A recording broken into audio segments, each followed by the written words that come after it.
The Boy Who Lost His Face by Louis Sachar, Chapter 8.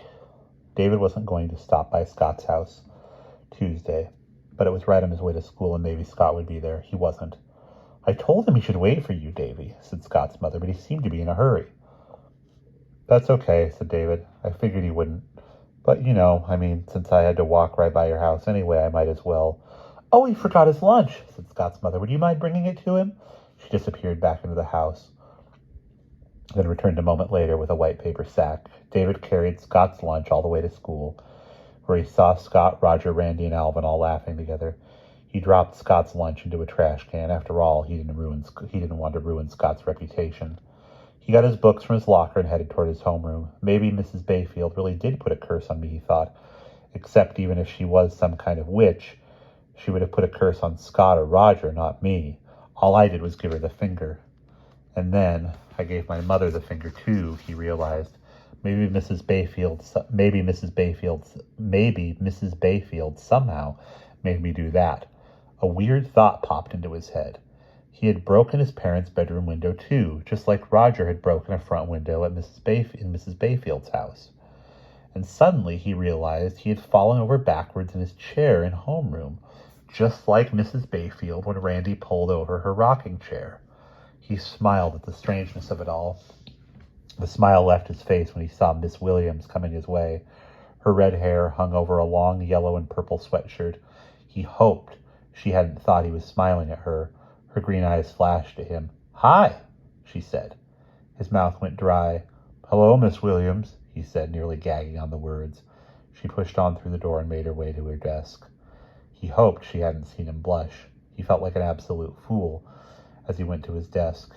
He couldn't believe that he had called her Miss Williams. So what if he didn't know her first name? He should have said hi back to her. "Hi," she had said, cool and sweet. "Hello, Miss Williams," he replied, nerdy and dumb. He felt himself blush again, just thinking about it. Well, it's not my fault. I'm cursed.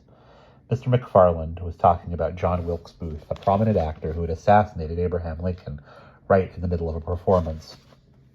For all we know, President Lincoln might have thought it was all part of the play right up until the last moment when Booth fired his pistol. She did say hi to me, David realized. That was something. He wished he knew her first name. He wondered if he had ever heard it before.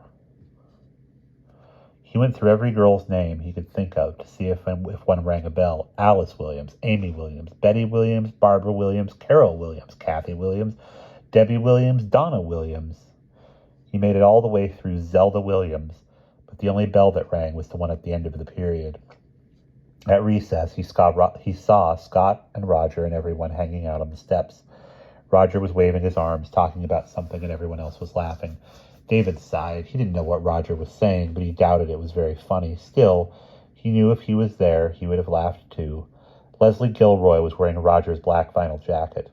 That was one of the games they played. Whenever a girl wore a boy's jacket, it meant she wasn't allowed to talk to another boy. Leslie wasn't even allowed to talk to Randy or Scott without first taking off the jacket. Leslie had long, silky, beautiful blonde hair that she was always complaining about. It seemed whenever she wasn't the center of attention, like when the guys were talking about sports, she'd suddenly say, "I hate my hair, it's too straight. I wish it was like yours, Ginger." Ginger had dark, frizzy hair. David opened his math book and started on his homework. If he didn't have any friends, at least he'd get his homework done so he'd have plenty of free time after school. He laughed at himself. Free time to do what? Play with my little brother and his friends? "You have to go with me, Ginger," he heard Leslie exclaim. He glanced up to see Leslie and Ginger coming toward him. He looked back down at his book, but continued to watch Leslie and Ginger out of the corner of his eye. They stopped right in front of him. Leslie took off Roger's black jacket and handed it to Ginger. Now she was allowed to talk. She turned to David and said, "No girl will ever want to wear your jacket. You're the ugliest boy in the whole school." She took the jacket from Ginger and put it back on. Then the two girls turned and walked quickly back to their friends. "I said it," David heard Leslie exclaim. "I said it right to his face." "He didn't do a thing," said Ginger. "He just sat there." And that's the end of Chapter 8.